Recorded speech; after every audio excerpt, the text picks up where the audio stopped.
See student, the next problem will be say in the share capital of a company. ನಿಮಗೆ ಪ್ರತಿ ಸರಿನೂ ಹೇಳ್ತಾ ಇದ್ದೀನಿ, ಇದು most important for 12 mark question. Okay, ಇಲ್ಲಿ ನಿಮಗೆ share capital of a company ಕೊಟ್ಟಿರೋದ್ರಿಂದ ಇಲ್ಲಿ ನೀವು ಏನ್ ಮಾಡಬೇಕಾಗುತ್ತೆ ಅಂತಂದ್ರೆ ಇಲ್ಲಿ ನೋಡ್ಕೊಳ್ಳಿ. First year ABC company limited. ಅದಕ್ಕೆ ಫಸ್ಟ್ ನೀವು ಕ್ವೆಶ್ಚನ್ ನ ಕರೆಕ್ಟ್ ಆಗಿ ಅರ್ಥ ಮಾಡ್ಕೊಬೇಕಾಗುತ್ತೆ.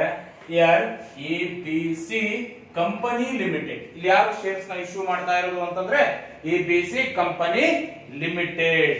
Okay, ABC company limited they are issued. Okay, ABC company limited issued 10,000 shares. How many shares they are issued to the public ಅಂತಂದ್ರೆ ಇಲ್ಲಿ ಪಬ್ಲಿಕ್ ಗೆ ಅವರು ಎಷ್ಟು ಇಶ್ಯೂ ಮಾಡ್ತಾ ಇದ್ದಾರೆ ಅಂತಂದ್ರೆ 10,000 shares. Okay, 10,000 shares. Okay, in the 10,000 shares ಒಂದು share ಬೆಲೆ ಎಷ್ಟಿದೆ ಅಂತಂದ್ರೆ ರೂಪೀಸ್ 10 each. Okay, ಒಂದು ಶೇರ್ ಬೆಲೆ ಎಷ್ಟಿದೆ ಅಂತಂದ್ರೆ 10 rupees ಇದೆ. Okay, at a premium nothing but higher than the face value. Okay, premium nothing but higher than the face value. Here ABC company limited they are issued 10,000 shares. ಇಲ್ಲಿ shares ನಮಗೆ issue ಮಾಡಿದ್ದಾರೆ ಅಂದ್ರೆ 10,000 shares. ಒಂದು share ಬೆಲೆ face value they are given rupees 10 each at a premium. ಇಲ್ಲಿ face value they are given the rupees 10. After that, here they should be given the premium of rupees 3 per share. Okay, ನಿಮಗೆ premium ಎಷ್ಟು ಕೊಡ್ತಾ ಇದ್ದಾರೆ ಅಂದ್ರೆ rupees 3 per share. Okay, the amount payable as follows. Amount ನಾವು ಯಾವ ರೀತಿ collect ಮಾಡ್ಕೊಂತಾ ಇದ್ದಾರೆ ಅಂತಂದ್ರೆ the amount should be collected at rupees 3 on application. Okay, ಇಲ್ಲಿ 3 rupees ಏನು ಕಲೆಕ್ಟ್ ಮಾಡ್ತಾ ಇದ್ದಾರೆ rupees 3 on application, rupees 5 on allotment. Okay, rupees 3 rupees ನವರು ಅಪ್ಲಿಕೇಶನ್ ಕಲೆಕ್ಟ್ ಮಾಡ್ತಾ ಇದ್ದಾರೆ, rupees 5 rupees ನವರು allotment ಗೆ ಕಲೆಕ್ಟ್ ಮಾಡ್ತಾ ಇದ್ದಾರೆ. At the stage of allotment, here it should be including the premium. ಇಲ್ಲಿ ನಮ್ಗೆ ಏನು ಇನ್ಕ್ಲೂಡ್ ಆಗಿದೆ ಅಂತಂದ್ರೆ ಪ್ರೀಮಿಯಂ ಇನ್ಕ್ಲೂಡ್ ಆಗಿದೆ. ಅದೇ ರೀತಿಯಾಗಿ rupees 5 on first and final call. Okay, ಅದೇ ರೀತಿಯಾಗಿ 5 rupees ನವರು ಏನ್ ಮಾಡ್ತಾ ಇದ್ದಾರೆ they should be collected rupees 5 on first and final call. Here all the shares were subscribed. All the shares were subscribed. Okay, subscribed nothing but taken up by the public. Okay, all the shares were subscribed nothing but taken up by the public and money duly received. Amount ನವರು ಏನ್ ಮಾಡ್ತಾ ಇದ್ದಾರೆ receive ಮಾಡ್ಕೊಂತಾ ಇದ್ದಾರೆ. Accept 500 shares on first and final call. Okay, ಇಲ್ಲಿ 500 shares holders ಏನಾಗಿದೆ ಅಂದ್ರೆ first and final ಕಾಲ್ ಅಲ್ಲಿ they did not pay the first and final call on 500 shares. Okay, here the directors forfeited nothing but cancellation. Forfeited nothing but what? Cancellation of these shares. These shares ಅಂದ್ರೆ who did not pay the first and final call and forfeited nothing but cancellation of these shares. Okay, and reissued rupees 7 per share. ಅದನ್ನ ಎಷ್ಟು issue ಮಾಡ್ತಾ ಇದ್ದಾರೆ ಅಂತಂದ್ರೆ ಎಷ್ಟು issue ಮಾಡ್ತಾ ಇದ್ದಾರೆ ಅಂದ್ರೆ 7 per share. rupees 7 per share. Okay, here pass the journal entries. ಇಲ್ಲಿ ನಮಗೆ ಏನು ಮಾಡಬೇಕು ಹೇಳಿದಾನೆ journal entries ನ ಪಾಸ್ ಮಾಡಿ ಅಂತ ಹೇಳಿದೆ. Okay, here journal entries in the books of ABC company limited. Okay, first entry ನಮಗೆ ಏನು ಬರುತ್ತೆ ಅಂದ್ರೆ for application money received. ನೋಡಿ ಎಂಟ್ರೀಸ್ ಚೇಂಜಸ್ ಆಗೋದಿಲ್ಲ, ನಮಗೆ ಚೇಂಜಸ್ ಆಗೋದು ವ್ಯಾಲ್ಯೂಸ್ ಅಷ್ಟೇ. ಅವನು ಶೇರ್ಸ್ ನ ಎಷ್ಟು ಇಶ್ಯೂ ಮಾಡಿದಾನೆ ಅದೇ ರೀತಿಯಾಗಿ ಅಮೌಂಟ್ಸ್ ಚೇಂಜಸ್ ಆಗುತ್ತಷ್ಟೇ, ಎಂಟ್ರೀಸ್ ನಮಗೆ ಚೇಂಜಸ್ ಆಗೋದಿಲ್ಲ. ಓಕೆ, ಇಲ್ಲಿ first entry will be for application money receive. ಏನ್ ಬರುತ್ತೆ ನಮ್ಗೆ ಜನರಲ್ ಎಂಟ್ರಿ ಅಂತಂದ್ರೆ bank account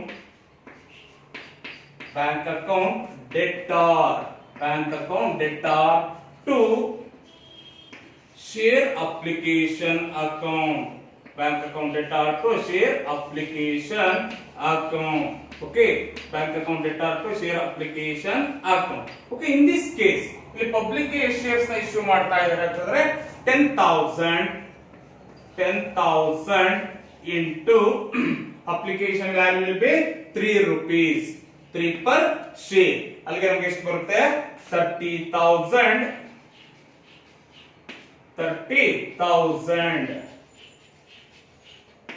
Each and every entry we should be read the narration. Okay, here being application money received.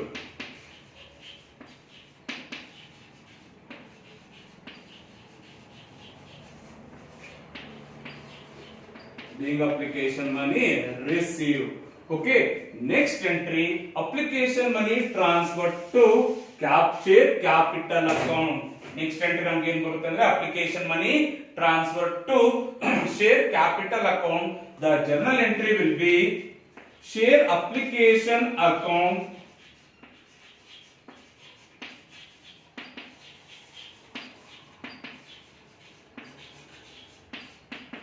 share application account debtor to share capital account. Share application account debtor to share capital account. ಇಲ್ಲಿ ಎಷ್ಟು amount ನಾವು transfer ಮಾಡ್ತೀವಿ ಅಂತಂದ್ರೆ ಇಲ್ಲಿ ನಮ್ಗೆ ಎಷ್ಟು ಬಂದಿದೆಯೋ ಆ amount ನಾವು ಇಲ್ಲಿ ಟ್ರಾನ್ಸ್ಫರ್ ಮಾಡ್ತೀವಿ. ಯಾಕೆ ಅಂತಂದ್ರೆ ಅವ್ರ ಅಪ್ಲಿಕೇಶನ್ ರಿಸೀವ್ ಮಾಡ್ತಾ ಇರೋದು 10,000 shares, application value will be rupees 3. Okay, ಅವಾಗ ಇಲ್ಲಿ ಬರುವಂತದ್ದು 30,000.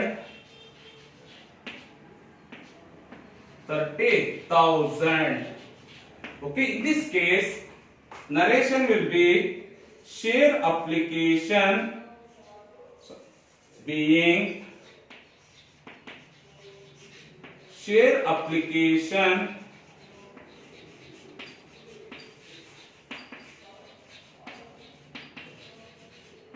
money transferred to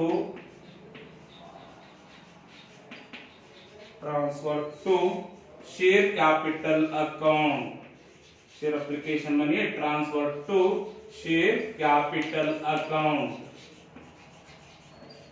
Okay, next entry here allotment money due, but in the allotment money due it should be including the premium. ಏನು include ಆಗಿದೆ ಇಲ್ಲಿ ನಮಗೆ ಅಂತಂದ್ರೆ ಪ್ರೀಮಿಯಂ ಇನ್ಕ್ಲೂಡ್ ಆಗಿದೆ. ಅವಾಗ ನಮ್ಮ ಜರ್ನಲ್ ಎಂಟ್ರಿ ಏನು ಬರುತ್ತೆ ಅಂತಂದ್ರೆ third one share allotment account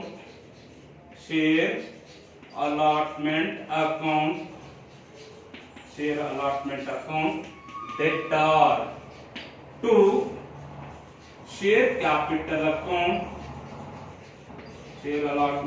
debtor to share capital account to securities premium account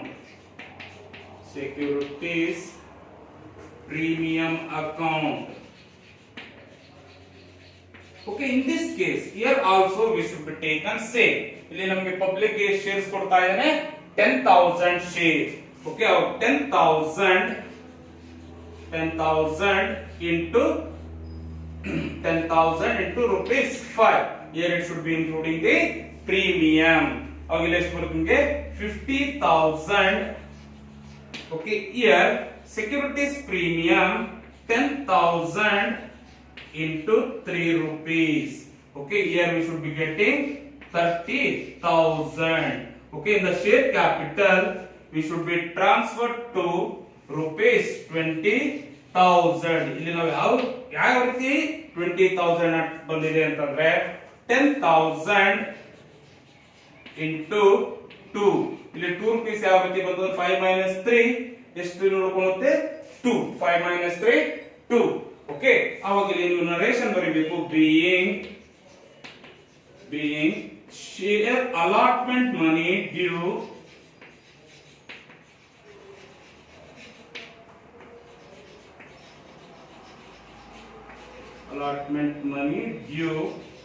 including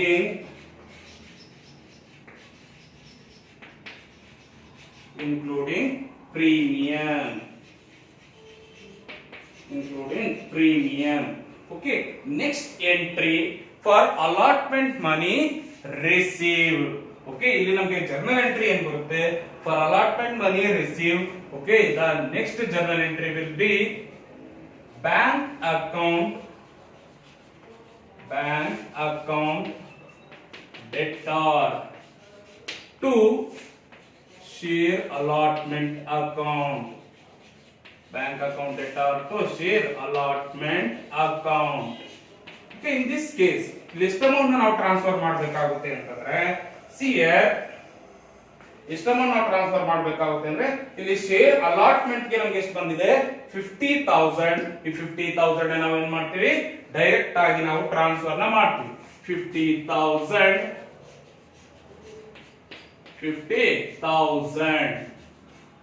okay, ಇಲ್ಲಿ ನರೇಶನ್ ನಾವು ಬರೆದಿರ್ತೀವಿ being allotment money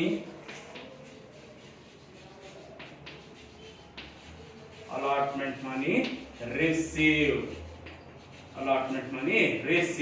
Okay, next case. The next case ನಿಮಗೆ ಏನು ಬರುತ್ತೆ ಅಂತಂದ್ರೆ next case for first and final call money due. Okay, next entry will be share first and final call money due. Here the journal entry will be share first and final call account debtor to first and final call account debtor to share capital account. First and final call account debtor to share capital account. In this case ಇಲ್ಲಿ ಅವನು ಕಾಲ್ ಮಾಡೋದು same shares ಗೆ ಅವನು ಕಾಲ್ ಮಾಡ್ತಾನೆ. ಎಷ್ಟು ಮಾಡ್ತಾನೆ ಅಂದ್ರೆ 10,000 shares ಅವನು ಕಾಲ್ ಮಾಡ್ತಾನೆ. ಇಲ್ಲಿ ಕಾಲ್ ಮಾಡಿದಾಗ ತಗೋಬೇಕಾದ್ರು 10,000 into 5 ಎಷ್ಟು ಬರುತ್ತೆ ನಿಮಗೆ same 50,000. Okay, the narration will be being share first and final call money due. First and final call money due. First and final call money due. Okay, next entry share first and final call money received. Share first and final call money received. The journal entry will be bank account debtor to share first and final call account. Bank account debtor to share first and final call account. Share first and final call account. Okay, in this case you will ಏನು ಮಾಡಬೇಕಾಗುತ್ತೆ ಅಂತಂದ್ರೆ here 500 shareholders did not pay the first and final call. ಅವಾಗ ಇಲ್ಲಿ ನಾವು ಯಾವ ರೀತಿ ತಗೊಂತೀವಿ ಅಂದ್ರೆ total ಅವನು ಕಾಲ್ ಮಾಡಿರೋದು 10,000 shares minus 500 shareholders did not pay the first and final call. The remaining ಉಳ್ಕೊಳ್ಳುವಂತದ್ದು ನಮಗೆ 9,500 into 5. ಅವಾಗ ನಿಮಗೆ ಎಷ್ಟು ಬರುತ್ತೆ ವ್ಯಾಲ್ಯೂ ಅಂದ್ರೆ 47,500. ಓಕೆ, ಇದು ನಮಗೆ ರಿಸೀವ್ಡ್ ಎಂಟ್ರಿ ಆಯ್ತು. ಯಾಕೆ ಇಲ್ಲಿ ಆಯ್ತು ಅಂದ್ರೆ here the 500 shareholders did not pay the first and final call. Okay, narration will be being first and final call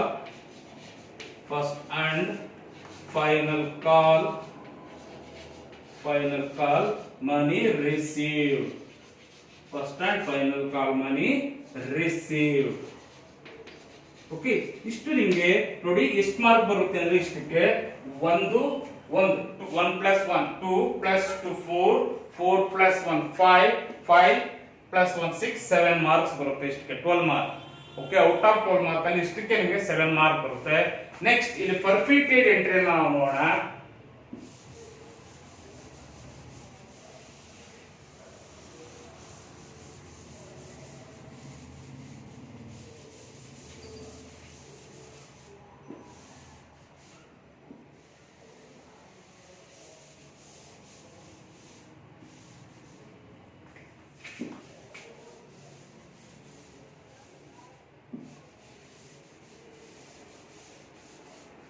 Okay, perfected entry ನಾವು ನೋಡಿದಾಗ ಏನು ಬರುತ್ತೆ, ಜರ್ನಲ್ ಎಂಟ್ರಿ ಇರ್ತದೆ. Here the seventh entry will be seventh entry. Okay, here share capital account, share capital account, share capital account debtor. 2 forfeited shares account, forfeited shares account, forfeited shares account.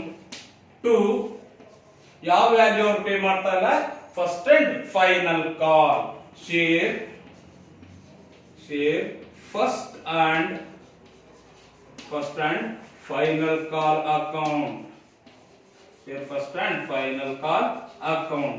Okay, in this case ಇಲ್ಲಿ ನಮಗೆ ಎಷ್ಟು ಜನ share holders pay ಮಾಡ್ತಾ ಇಲ್ಲ cancellation, this is a forfeited entry, nothing but cancellation of entry. Okay, ಇಲ್ಲಿ ನಮಗೆ 500 share holders did not pay the first and final call into face value, face value ಎಷ್ಟಿದೆ rupees 10, ಅಲ್ಲಿಗೆ ನಮಗೆ ಎಷ್ಟು ಬರುತ್ತೆ 5000. Next first and final call ಹೋದಾಗ 500 into first and final call value will be rupees 5. Here we should be getting 2500. ಇನ್ನು forfeited ಗೆ ನಾವು ಎಷ್ಟು ಟ್ರಾನ್ಸ್ಫರ್ ಮಾಡ್ತೀವಿ ಅಂತಂದ್ರೆ 2500.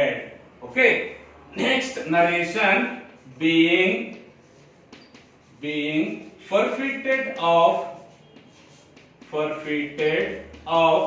shares, forfeited of shares for non-payment of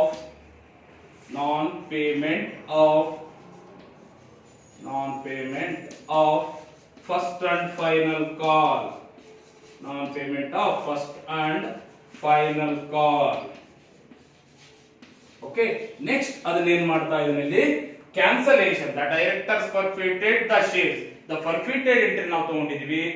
next here we should be taken reissued, ಅದನ್ನ ಒಂದು company ಅವನು ಏನ್ ಮಾಡ್ತಾ ಇದ್ದಾನೆ ರೀಇಶ್ಯೂ ಮಾಡ್ತಾ ಇದ್ದಾನೆ. ರೀಇಶ್ಯೂ ಮಾಡೋದಕ್ಕೆ ಎಂಟ್ರಿ ಏನ್ ಬರುತ್ತೆ ಅಂತಂದ್ರೆ bank account debtor. Okay, next forfeited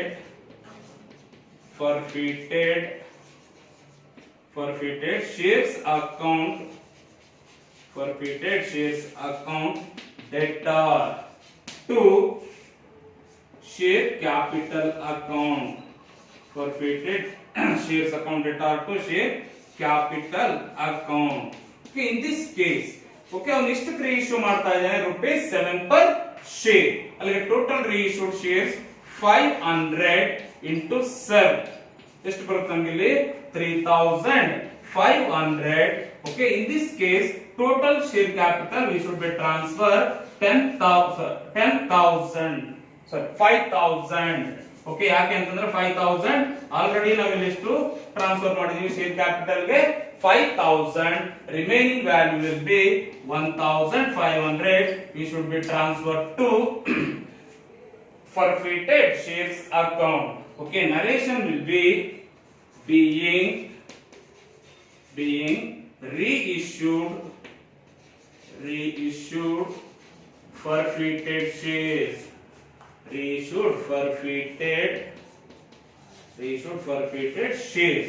Okay, next ಅದರಿಂದ ನಮಗೆ ಅಮೌಂಟ್ ಪ್ರಾಫಿಟ್ ಆಗುತ್ತೆ. ಆ ಪ್ರಾಫಿಟ್ ನ final balance we should be transferred to capital reserve account. ಯಾವ ಅಕೌಂಟ್ ನಾವು ಟ್ರಾನ್ಸ್ಫರ್ ಮಾಡಬೇಕು ಅಂತಂದ್ರೆ capital reserve account.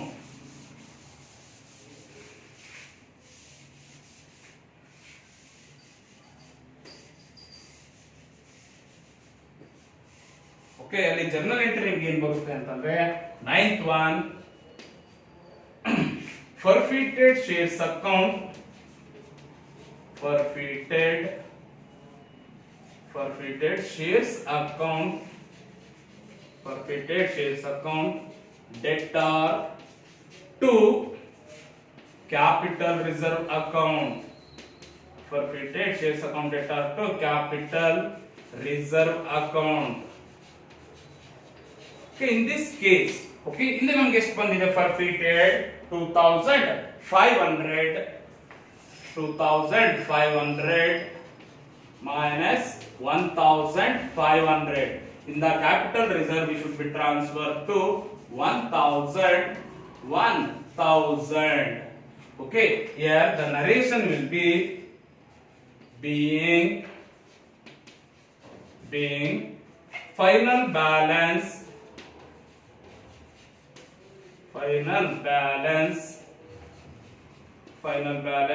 transferred to capital reserve account. Final balance transferred to capital reserve account. Okay, ಇಷ್ಟು ನೀವು solve ಮಾಡಿದಿರಿ ಅಂತಂದ್ರೆ the should be given 12 mark. ನೋಡಿ ಇದು ನಿಮಗೆ 2 ಮಾರ್ಕ್ ಇರುತ್ತೆ, 2 ಮಾರ್ಕ್. ಅಲ್ಲಿ 7 + 2 9, 9 + 2 11, 11 + 1 12 ಮಾರ್ಕ್ ಇರುತ್ತೆ ನಿಮ್ದು. ಓಕೆ,